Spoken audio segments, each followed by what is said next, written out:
Olá, eu sou a Ana e hoje vou falar sobre o uso da cor em espaços interiores. Isto foi uma sugestão da subscritora Joana Santos.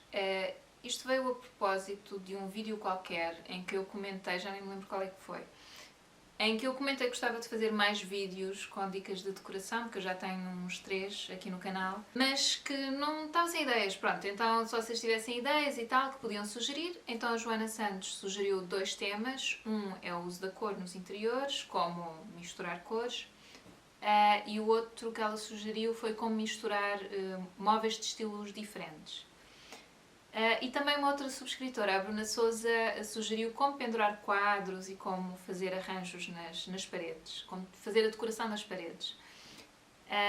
Pelo menos foi isso que eu entendi. Então eu vou começar pelo uso da cor, depois acho que hei de fazer o vídeo com a decoração de paredes e por último a mistura de mobiliário, de estilos diferentes. Vamos ver com que frequência ou com que intervalo de tempo entre cada vídeo, porque é como vos digo, a minha vida é assim um pouco caótica nesse aspecto, mas espero que não tarde muito a fazer esses vídeos também. Então, para quem não sabe, eu sou designer de interiores de formação e trabalho como freelancer e dou formação na área também, e é uma área que eu prezo muito. Agora, falar sobre cor é um tema muito complexo, muito vasto, que eu vou tentar aqui resumir e, sobretudo, com questões práticas que vos possam ajudar e inspirar. Portanto, esse é o objetivo e que não fique um vídeo com 1h30 também, esse é outro grande objetivo. Então, a cor rodeia-nos, está em tudo à nossa volta, nos materiais que nos rodeiam, dos objetos que nos rodeiam. Nós muitas vezes até atribuímos algumas sensações e algumas emoções e significados à cor. Portanto, não ignorem isso. Portanto, se existirem cores de que gostam mais, vão mais para essas cores, obviamente. Essa questão cultural, falo, por exemplo, no caso de algumas cores que têm um peso cultural. Por exemplo, o preto estar associado ao luto, o branco estar associado à pureza, portanto, isto de uma maneira geral. O vermelho estar associado à guerra, mas também à energia e ao dinamismo, então cada cor obviamente tem vários significados e depois dependendo da cultura mais ainda terá. Eu falo, quando falo destes significados em particular, falo da minha realidade, pronto, da portuguesa. Mas depois, obviamente, que para lá destes significados culturais há o significado pessoal, não é? Portanto, o preto, por exemplo, pode ter esse significado um bocado pesado, mas eu posso gostar muito de preto, eu posso ter uma divisão toda de preto, ou com as paredes todas pretas, por exemplo, e essa divisão funcionar também. Agora, existem algumas regras que tornam possível o uso dessas cores mais inusitadas, mas de maneira a que, por um lado, não nos canse, por outro lado, que fique bem, não é? Que combine. Para isso, efetivamente, existem algumas regras, mas dá jeito de perceber qual é o vosso gosto. Portanto, quais são aquelas cores que vos estimulam e quais são as cores que vos acalmam, mesmo que sejam cores neutras, mesmo que seja o branco, o cinza, o bege, o preto. Pronto, que são essas tais cores neutras. Portanto, as cores neutras, eu não sei, vocês de certeza que já ouviram falar das cores neutras. São aqueles tons que depois vão combinar com todos os outros tons e que costumam ser usados em maior quantidade. Por exemplo, uma sala pode ser sobretudo branca e bege e depois ter um apontamento de cor aqui e ali. Então, o fundo é neutro e depois tem aquele tom forte que vai dar o dinamismo à divisão. Este é um recurso muito usado porque assim faz com que o espaço não seja tão cansativo. Eu quando penso em espaços e na projeção de espaços é sempre de forma a que a longo prazo ele se mantenha inalterado, portanto que a pessoa não sinta necessidade de o mudar. Então sim, tenho tendência para fazer espaços que à partida não são logo muito cansativos. Se eu tenho um cliente que diz que gosta muito de vermelho ou de cor de laranja, eu tenho depois muito cuidado na forma como uso a cor e onde, de maneira a que com o tempo a pessoa não se canse. Dificilmente irei pintar uma parede de vermelho. não é? Mas posso, por exemplo, isto já é uma dica, colocar um papel de parede que tenha uns apontamentos de vermelho, por exemplo, e depois uns acessórios dentro do ambiente que vão puxar essa cor. Umas jarras, uma manta, uma almofada, peças que facilmente possam ser retiradas, alteradas ou trocadas por outras. Pronto, porque às vezes essas cores tornam-se cansativas. Portanto, esta já é uma dica possível. Escolham um tom base que seja neutro, branco, bege, cinza ou preto. O preto é capaz de ser um bocado pesadão, mas pronto, estas são as cores neutras assim por excelência. E depois uma ou mais cores mais fortes que deem ritmo e que deem vida a esse espaço, porque às vezes só usar os tons neutros pode tornar o espaço um pouco aborrecido também, por outro lado, não é? Mas depende daquilo que vocês procuram, depois também tem que existir essa noção daquilo que procuram, do tipo de espaço que procuram, para que uso, não é? E uma forma, às vezes, também de tentarem chegar lá é, por exemplo, guardarem imagens de espaços que vos inspirem. Por exemplo, estão à procura de ideias para um quarto, então criem uma pasta, seja numa aplicação como o Pinterest, ou seja no computador, onde vão guardando imagens de ambientes que vejam na internet e de que gostam, ou recortando de uma revista, ou marcando numa revista, o que seja. Porque por vezes nós temos mais facilidade em perceber aquilo de que não gostamos do que aquilo de que gostamos, é natural. Então às vezes juntarmos imagens que nos inspiram relativamente a uma coisa, neste caso uma divisão que querem decorar, vocês começam a perceber que há pontos em comum entre essas várias imagens e começam a chegar ao que será o vosso estilo e o vosso gosto também. Portanto, isto para quem tem dificuldade em saber do que é que gosta. Uma regra base lá está, então é essa, é ter uma base que seja neutra e ter apontamentos de cor em peças que facilmente possam ser trocadas ou realocadas, não é? Portanto, realocadas, estou a dizer bem, portanto, colocadas noutra divisão da casa, não estou a dizer para deitarem fora ou assim. Até podem pintar ou podem revestir uma almofada com outro tecido, enfim, podem reaproveitar, não é preciso trocar mesmo uma por outra. Mas enfim, que sejam peças fáceis de fazer isso.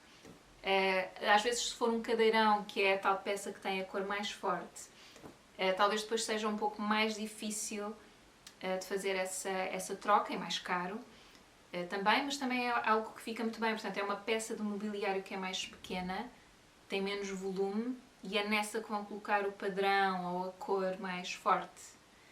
E aquela peça que tem o volume maior, que ocupa mais espaço na vossa divisão, vai ser a que tem a cor mais neutra. Portanto, o sofá, por exemplo, este sofá é de cor neutra, não é? Que é um cinza, tem uma cor neutra e depois se calhar tenho um cadeirão vermelho. Não tenho porque também nem tenho espaço, mas provavelmente era isso que eu faria. Portanto, um sofá de cor neutra eu prefiro mais escura, por causa de não se notar tanta sujidade, vou ser sincera. E depois ter um cadeirão ou uma banqueta ou um banco ou qualquer coisa mais pequena, uma peça mais pequena de uma cor mais forte. Então a probabilidade é que dure mais tempo sem nos cansar. Pronto. As cores também têm temperatura, portanto nós falamos muito nisso, né? As cores quentes, as cores frias. Então as cores quentes são os vermelhos, amarelos, cor de laranja, rosa. E as cores frias, desculpem, o lilás, portanto que é aquele rosa que já tem azul, o azul, o verde. E que nós costumamos associar, lá está, as cores quentes se calhar mais à sala de estar, sala de jantar, cozinha, e os tons frios se calhar mais casa de banho, se calhar mais quarto também, porque são tons às vezes um bocadinho mais calmos, não é? Porque os tons quentes costumam ser mais estimulantes, então os tons frios costumam transmitir mais relaxamento, frescura, mas mais uma vez isto é tudo muito pessoal. Portanto, depende muito da pessoa, claro. Aquilo que eu aconselho também, em termos de conjugação de cores, é terem no máximo... Mas ouçam, estas regras servem para ser quebradas, está bem? Mas pronto, mas para quem está a começar e tal, e para experimentar... Pode experimentar usando só duas cores que não sejam neutras, juntamente com a base que é neutra. Ok? Portanto, uma a duas cores mais fortes. Acho que é o mais seguro. E em relação a essa questão das cores quentes e das cores frias, depende do vosso gosto. E depois também, dentro das cores quentes e frias, tem cores mais claras e mais escuras, e cores mais saturadas, que são aquelas mais puras, mais fortes, e cores menos saturadas, que são cores que têm um pouco de cinza misturado com a cor pura. Portanto, são cores mais suaves. Então também dentro de cada cor, portanto o vermelho pode ser um vermelho bastante suave, ok? Pode ser um vermelho bastante claro, portanto não tem que ser... quando eu falo em cor, vermelho, azul, etc, existem, tipo, aliás eu vou colocar aqui algumas rodas de cores e vocês vão perceber que as rodas de cores têm ali um número muito limitado de cores, porque existem muitas mais. Outra coisa que eu vos aconselho é ir a lojas de tintas, obviamente. Se vocês estão mesmo apostados em pintar uma divisão ou pintar uma parede, portanto, e não estamos a falar de tecidos, de revestimento, estamos a falar mesmo de pintura, aconselho-vos a pintarem uma amostra na parede que querem pintar. Ou diretamente na parede, se estiverem para isso, mas é um bocado arriscado, depende, não é? Se a casa for nova e tal, é mais naquela, mas se já tiverem a casa toda mobilada, etc, é um pouco mais arriscado. Então arranjem tipo um cartão grande, de preferência com base branca ou bege, e pintem por cima dele. Pronto, porque assim podem colar na parede e têm uma noção da ação da luz, a luz do dia e depois a luz artificial à noite, sobre essa cor. Porque isso também vos vai dar uma percepção muito diferente da cor, daquela que vocês têm na loja e que têm naqueles cartõezinhos que eles às vezes nos arranjam nas lojas de tintas. Portanto, aconselho-vos a que comprem uma lata pequenina e que façam um teste. Nós também conseguimos dar dimensão com a cor. Atenção. Portanto, tornar um espaço maior ou mais pequeno, teto mais alto ou mais pequeno. E isto consegue-se através da interação entre uma cor mais clara e uma cor que é mais escura.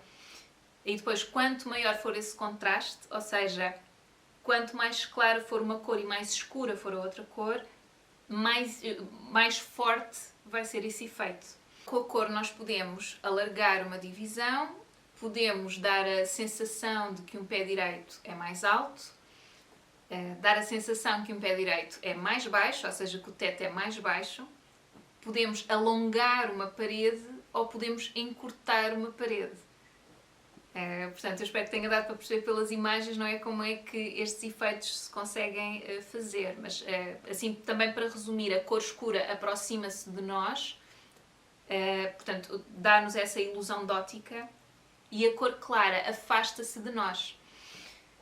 Outra coisa que a cor faz também é que quanto mais escura é, mais ela vai absorver a luz, portanto mais escura vai ficar a divisão, naturalmente, e quanto mais clara for a cor, também mais claro vai ficar o ambiente, portanto mais luminoso vai ficar o ambiente, porque a cor clara vai refletir a luz, a cor escura absorve, a cor clara reflete. Há alguns esquemas cromáticos que nós podemos usar como base para nos ajudar. Eu vou-vos dar 3. Existem mais, mas eu vou-vos dar aqueles que são os principais. Um esquema é o monocromático, então, como o próprio nome indica, é a mesma cor, mas com níveis de saturação diferente e níveis de brilho diferente na mesma divisão. Esta é uma aposta muito segura, portanto, dificilmente vocês vão criar um espaço que seja pouco equilibrado com um esquema cromático deste tipo. Depois tem um outro esquema cromático, que é o análogo, ou seja, é uma cor e depois logo as duas a seguir que estão no círculo das cores, que eu vou partilhar agora, vou pôr aqui no ecrã. E então também é um esquema bastante seguro, mais uma vez, porque são cores que estão muito próximas no círculo cromático, então elas facilmente vão combinar umas com as outras. Eu aconselho sempre que, no entanto, usem sempre um tom neutro. Nem que seja dessa cor, no caso do monocromático, nem que seja dessa cor, mas com pouca saturação. Portanto, mais acinzentado. E depois com alguns pormenores com mais saturação, portanto mais pura, ou mais brilhante, mais clara. mais escura também, enfim, para fazer o contraste, mas que a base continua a ser mais neutra. E aqui no análogo também, portanto temos essas três cores no círculo cromático, mas ter na mesma um tom base que seja bege, ou branco, ou cinza claro, pronto, neutro, que sirva de apoio para essas três cores, que caso contrário, se forem só essas três cores, pode ser um bocadinho demais. E o último esquema, que é o esquema complementar, que será o esquema mais complicado de conseguir coordenar, em que nós temos duas cores opostas no círculo cromático. O que é que isto vai fazer? Elas contrastam bastante entre si, então vão dar muito ritmo à divisão, se forem as duas colocadas na mesma divisão. Portanto, se for uma divisão em isso, sei lá, em que vocês querem imprimir mais essa energia, sei lá, um espaço de convívio social, em questão com outras pessoas, eu acho que talvez seja o espaço assim mais interessante, ou um quarto de brincar, uma coisa assim, um escritório, enfim, onde sintam que querem mais esse estímulo. Aquilo que eu aconselho também, mais uma vez, é terem uma base neutra e depois introduzirem estas cores em peças mais pequenas. Isto para quem está a começar, porque há espaços coloridos, assim, com muita cor, muito extravagantes, que eu acho que funcionam. Provavelmente não vivia lá, mas acho-os bonitos, acho-os equilibrados e harmoniosos. Mas é preciso uma pessoa gostar mesmo, e gostar mesmo da cor. Portanto, uma pessoa tem que se conhecer a si mesma também para fazer para correr esses riscos. Caso contrário, quer dizer, tem que se conhecer mesmo bem, tem que perceber que gosta mesmo de muitas cores, ou de cores muito fortes. Melhor dizendo, isto não quer dizer que toda a gente que se conhece muito bem adora cor. Não, eu conheço-me o suficiente para saber que não gosto de muita cor. É assim, simplesmente suave, sim, sobretudo suave, mas depois gosto muito de objetos decorativos, plantas. Quer dizer, isto é um ser vivo, não é? Que está aqui. Mas as plantas em si são neutras. Se nós olharmos para a planta como uma espécie de objeto decorativo, e não é? As plantas artificiais, elas são neutras. Elas vão dar vão dar conforto a uma divisão, vão torná-la mais acolhedora à divisão. E são neutras porque vão combinar com praticamente tudo. A menos que tenham assim um vaso muito espampanante ou etc., vão combinar com tudo. O verde da planta eu acho que é muito decorativo e é muito... eu gosto imenso, não só porque sinto o espaço mais acolhedor, e depois por outro lado não tenho grande preocupação se combina, se não combina, porque na verdade acredito que sim, que combina com tudo. Lá está, mais uma vez, se os vasos forem assim neutros, não é? Brancos, beges ou aquele vaso terracota normal, combina com tudo. Eu acho que já vos disse tudo o que queria dizer, assim, que é o básico do uso da cor, que eu acho que já vos pode servir para inspirar. Joana, espero que tenha inspirado, espero que tenha servido para isso, e para começar e para experimentar. Já dei algumas ideias e de como é que se podem como é que podem arrancar para essa decisão de usar ou não usar uma cor. Eu sei que pode ser um bocadinho assustador, sobretudo se estivermos a falar de pintar paredes. Porque comprar um objeto decorativo, uma manta, uma almofada, uma jarra, um vaso, até, deste ver-se melhor, é uma coisa. Forrar uma parede com papel de parede ou pintar uma parede é um compromisso mais sério, então aconselho-vos a que façam testes, ok? Há umas aplicações, é verdade, eu acho que é assim, deixem ver que eu tenho aqui o meu computador e tenho aqui um apontamento. Há uma aplicação da Cine em que dá para vocês tirarem uma fotografia da parede em questão, ou da divisão. Aliás, não tirem só da parede, tirem da divisão, porque nós queremos a relação com tudo, com o espaço todo, não é só aquela parede. E dá para aplicarem uma cor nessa parede e já terem uma noção de como fica. Eu experimentei usar, sinceramente não funcionou muito bem. Não sei se é porque o meu telemóvel não tira grandes fotografias, deve ter a ver com isso. Mas não funcionou super bem a cena da aplicação da cor. Assim, para ser mais seguro é fazer teste de cor. Isso é sempre o mais seguro. Pronto, é isso. Espero que tenham gostado do vídeo. Espero que vos tenha servido para vos inspirar. E que sirva mesmo concretamente para se quiserem experimentar. Mais ideias, digam, e até à próxima. Tchau, tchau!